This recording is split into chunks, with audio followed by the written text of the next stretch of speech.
تفتكر مين الراجل اللي علم أجيال كاملة يشوف الدنيا بعين العلم وقلب الإيمان؟ مين اللي بدأ حياته بالشك وأنهاها باليقين؟ النهاردة هنعيش مع رحلة الدكتور مصطفى محمود، رحلة إنسان عادي لكن حكايته مش عادية. خليك معايا للآخر علشان تعرف أصل الحكاية. Let's go!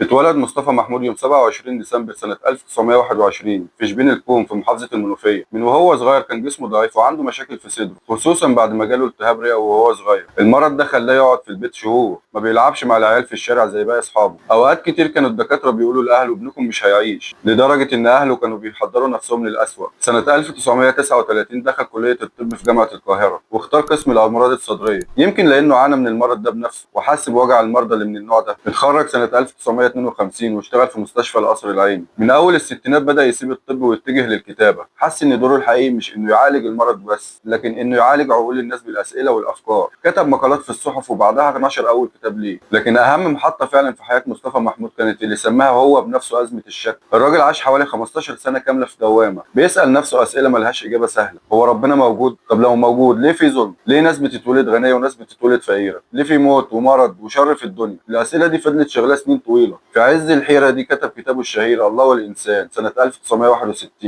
والكتاب ده كان زي قنبلة لأنه كسر كل المسلمات اللي الناس متعودة تسمعها من غير ما تناقش. مصطفى قرر وقتها يعتمد على العقل والمنطق بس، من غير ما يرجع للتراث أو للنصوص الدينية. الكتاب ده ما كملش كتير في السوق، اتصدر بسرعة واتسحب من المكتبات واتحقق معاه بسببه. ناس كتير شافوا إنه ألحد وخرج بره الدين، وناس تانية كانوا شايفين إنه مجرد باحث تايه بيدور على الحقيقة. هو نفسه بعد كده وصف الفترة دي وقال إنها كانت رحلة حيرة وضياع، وإنها مرحلة اضطر إن هو يعدي بيها علشان يوصل لليقين اللي وصل له بعد كده. بعد ما عاش 15 سنة في دوامة الشك، مصطفى محمود ما كانش عايش مرتاح، بالعكس في الفترة دي كان بيقرا بشكل هستيري. دخل على كتب الفلسفة الغربية زي نيتشه وفولتير، وغاص في الفلسفة الشرقية والهندية، وقرا في الأديان كلها، اليهودية والمسيحية والإسلام. كان بيدور في كل الاتجاهات، وكل كتاب يخلصه يحس إنه قرب من الإجابة، بس بيلاقي نفسه يرجع لنقطة الصفر تاني. كتاب الله والإنسان كان قمة الحيرة دي. هو نفسه قال بعد كده إنه كتبه وهو في مرحلة ضياع، مرحلة ما كانش لاقي فيها بر أمان. بعد ما اتصدر واتحقق معاه عاش فترة صعبة جدا. الهجوم كان شديد عليه والاتهامات بالإلحاد ما كانتش سهلة، خصوصا في بلد متدينة زي مصر. لكنه برغم كل ده ما وقفش، بالعكس ده زود عنده الإصرار إنه يلاقي الحقيقة. مصطفى محمود اكتشف إن استخدام العقل لوحده مش كفاية. العقل بيوصلك لنقطة معينة وبعدين يقف عاجز. ابتدى يفتح القرآن من جديد، بس المرة دي بعقل مختلف، بقى يقراه ككتاب مفتوح للعلم والكون. لقى آيات عن الفلك، عن الجبال، عن خلق الإنسان، حاجات حسها قريبة جدا من الاكتشافات العلمية اللي هو دارسها كطبيب. ومن هنا ابتدى يحصل التحول. مصطفى محمود بعد ما عدى أزمة الشك وبدأ يلاقي طريقة ناحية الإيمان، ما وقفش عند التجربة دي جوه نفسه، بالعكس قرر يشاركها مع الناس، لأنه كان شايف إن ملايين غيره ممكن يكونوا بيمروا بنفس الأسئلة ونفس الحيرة. ومن هنا طلعت سلسلة كتب اللي بقت علامات في المكتبة العربية. أولهم كان كتاب رحلتي من الشك إلى الإيمان، واللي يعتبر سيرة ذاتية فكرية. حكى فيه إنه إزاي قضى 15 سنة تايه وسط الفلسفة والعلوم، وإزاي وصل في الآخر لليقين.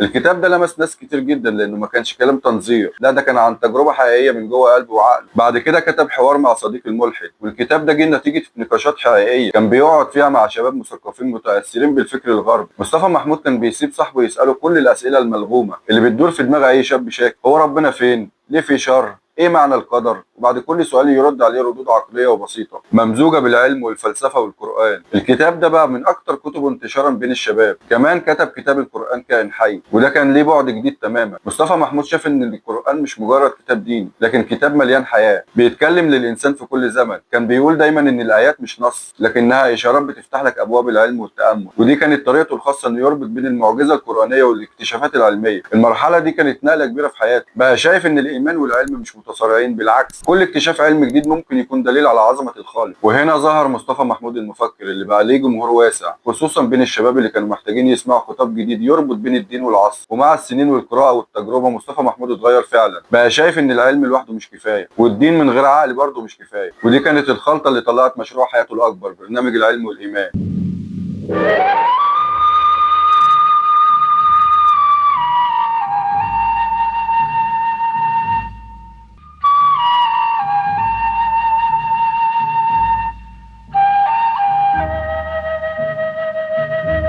البرنامج بدأ سنة 1971 وكان في الأول تجربة متواضعة جدا، يعرض صور وأفلام وثائقية جايين من شركات إنتاج أجنبية عن الكون والحيوانات والمحيطات والجسد البشري، وهو يقعد يشرحها للناس بعقلية العالم وبسلاسة المفكر. إنما الفكرة اللي فرقته بجد إنه ما كانش بيكتفي بالشرح العلمي، كان بيربط ده بالقرآن ويوريك إن كل تفصيلة في الكون شهادة على وجود ربنا. والبرنامج بقى يتابعه ملايين المصريين والعرب من المحيط للخليج، قاعدين قدام التلفزيون كل أسبوع مستنيين صوت مصطفى محمود وهو بيقول جملته الشهيرة العلم والإيمان. البرنامج ما كانش بيستهدف المثقفين بس، هو كان عامل حسابه على المواطن العادي اللي قاعد قدام التلفزيون مع أسرته. كان بيشرح المعلومة الكبيرة بكلام بسيط ويمزجها بحس روحاني يخلي اللي بيسمعه يحس بالدهشة والخشوع في نفس الوقت. استمر البرنامج لحد سنة 1999، يعني حوالي 28 سنة كاملة، واتعمل فيه تقريبا 400 حلقة. أجيال كاملة اتربت عليه، وفي عز ما كان في ناس بتتهمه قبل كده بالإلحاد العلمي والإيمان، بقى أكبر رد عليهم لأنه بيقدم صورة متوازنة، لا تطرف ديني ولا جمود علمي، مجرد محاولة صادقة إنه يخلي الإنسان يفكر وفي نفس الوقت يربط عقله وقلبه بربنا. بعد نجاح العلم والإيمان، مصطفى محمود ما اكتفاش إنه يبقى مجرد كاتب أو مقدم برامج. الراجل كان شايف إن الكلام من غير فعل ما ينفعش، وإن أي فكرة أو إيمان لازم يترجم لحاجة ملموسة في أرض الواقع. ومن هنا اتولد مشروعه الكبير الثاني، مسجد مصطفى محمود والجمعية الخيرية. في سنة 1979 تقريبا بدأ يبني جامع كبير في منطقة المهندسين، والجامع ما كانش مجرد مكان للصلاة. مصطفى محمود صممه يكون مركز متكامل. جنب الجامع اتبنى مستشفى خير كبير فيها أقسام لعلاج المرضى بالمجان أو بتكاليف رمزية، خصوصا للغلابة اللي ما يقدروش يدخلوا مستشفيات خاصة. وكمان اتعمل مركز أبحاث طبية ومعامل تحليل وعيادات متخصصة في القلب والأطفال والجراحة. وفي كمان جمعية خيرية بقت مع الوقت واحدة من أكبر الجمعيات في مصر. يعني باختصار المكان اتحول لصرح اجتماعي وديني وطبي متكامل. الناس ما كانوش بيروحوا الجامع بس علشان يصلوا، لكن كمان علشان يتعالجوا أو ياخدوا مساعدة أو حتى يحضروا ندوة علمية. المشروع ده بقى رمز واضح لشخصية مصطفى محمود، الراجل اللي بيحاول يربط العلم بالدين والفكر بالعقل، وده خلاه قريب جدا من الناس البسيطة. ملايين من الناس عرفوا اسمه مش بس من الكتب أو برنامجه، لكن من العيادة اللي بتعالجهم والدواء اللي بياخدوه من الجمعية. مصطفى محمود ما كانش من النوع اللي بيمشي جنب الحيط أو يكتب عشان يرضي السلطة، بالعكس كان دايما بيكتب اللي مقتنع بيه حتى لو هيزعل الحكومة. وده خلى علاقته بالرؤساء في مصر تبقى فيها شد وجذب. مع جمال عبد الناصر مثلا كان واضح جدا انه مش من المؤيدين، كتب مقالات وقتها بينت اعتراضه على فكرة الحكم الشمولي والقمع السياسي. كان شايف ان الحرية اهم حاجة وان الفكر ما يتحبسش، وده خلى عبد الناصر يضيق عليه واتمنع له كذا مقال وطبعا اتراقب. ولما جه انور السادات الوضع اختلف شوية. السادات كان بيفتح مساحة اكبر للتيارات الدينية في السبعينات، وده خلاه يقرب من مصطفى محمود شوية، لدرجة ان السادات كان بيقرا له وكان بيعتبره صوت مهم. لكن برضه ما كانش تقارب كامل، لان مصطفى محمود كان ليه دايما اراء مستقله. اما مع حسني مبارك الموضوع دخل في منطقه اصعب. مصطفى محمود كان بينتقد الفساد الاداري والظلم الاجتماعي والفجوه الكبيره اللي كانت بين الاغنياء والفقراء، وده ما كانش عاجب النظام في التسعينات. اتعرض للتضييق واتمنع له مقالات، وفي ناس بتقول انهم حاولوا يوقفوا برنامج العلم والايمان في اكتر من مره بحجج مختلفه. الغريب ان مصطفى محمود ما كانش سياسي بالمعنى المباشر، وما كانش بيعمل مظاهرات ولا بينضم لاحزاب، لكنه كان بيقول رايه بصراحه، وده في حد ذاته كان يعتبر تحدي. يعني لما كان يكتب مقال ينتقد فيه التبعية للغرب أو يهاجم الجهل اللي سايبينه ينتشر في البلد، الناس العادية كانت بتسقف له، لكن المسؤولين ما كانوش مبسوطين. على مدار حياته كتب أكتر من 89 كتاب ما بين فكر ودين وفلسفة وعلوم واجتماع وأدب كمان، وده غير المقالات اللي كان بينشرها بشكل مستمر في الجرايد والمجلات. مؤلفاته تقدر تقسمها لكذا نوع. أول نوع الكتب الفكرية والدينية اللي عبرت عن رحلته من الشك للإيمان، زي رحلتي من الشك إلى الإيمان وحوار مع صديق الملحد والقرآن كائن حي. الكتب دي كان هدفها يبسط القضايا الكبيرة ويجاوب على أسئلة الشباب المحتارين. النوع الثاني الكتب الفلسفية اللي كان بيمزج فيها بين العلم والدين والفكر، زي لغز الحياة ولغز الموت. في الكتب دي تلاقيه بيتكلم عن سر وجودنا، عن الروح، عن الموت والحياة، بأسلوب فلسفي قريب من القارئ. النوع الثالث الأدب. مصطفى محمود كتب قصص وروايات كمان زي العنكبوت ورائحة الدم. كان بيحب يستخدم الخيال العلمي أحيانا، وده خلاه من أوائل الناس اللي دخلوا النوع ده للأدب العربي. النوع الرابع كتب اجتماعية وسياسية زي اينشتاين والنسبية والإسلام السياسي والمعركة القادمة. هنا كان بيحاول يناقش قضايا المجتمع والسياسة وتاريخ الأفكار، وكل ده بأسلوب قريب للناس العادية. اللي ميز كتب مصطفى محمود إنه كان عنده القدرة يشرح أعقد فكرة بأسلوب بسيط، خلى الفلسفة تبقى قريبة من أي حد، وخلى العلوم الكبيرة زي الفلك والفيزياء تنزل للقارئ العادي كأنها حكاية، وده اللي خلاه محبوب عند العامة والمثقفين في نفس الوقت. في التسعينات ابتدت صحته تضعف، كان عنده مشاكل في المخ وتعرض لجراحة في المخ، وكمان مشي على كرسي متحرك فترات، ومع كده فضل يكتب مقالات ويستقبل ناس في مكتبه كمان. وكان بيشرف على الجمعية والمسجد بنفسه. أما البرنامج فتوقف سنة 1999 لكنه فضل في ذاكرة الناس، ولما دخل الألفينات قل ظهوره جدا. يوم 31 أكتوبر سنة 2009 رحل مصطفى محمود وهو عنده 87 سنة. رحل في صمت من غير ضجة إعلامية كبيرة، لكن اللي حضر جنازته كانت آلافات من الناس. المسجد بتاعه لسه بيخدم الناس، كتبه لسه بتتباع، وحلقات برنامجه لسه بتتذاع والناس كتير بتتفرج عليها. وفي الآخر حياة الدكتور مصطفى محمود كانت رحلة كاملة، فيها شك ويقين، فيها ألم وأمل، فيها علم وإيمان. رحلة إنسان مش ملاك ولا قديس، لكنه بشر عاش بكل ضعفه وقوته. ساب لنا كتب وأفكار وصوت لسه بيرن في ودنا، وصرح خيري لسه بيخدم آلاف الناس لحد النهارده. يمكن ده السر إنه لسه عايش لحد دلوقتي ولسه اسمه بيتقال. حكاية مصطفى محمود ببساطة بتقول إن رحلة البحث عن الحقيقة عمرها ما بتخلص، وإن اللي بيسيب أثر حقيقي عمره ما بيروح.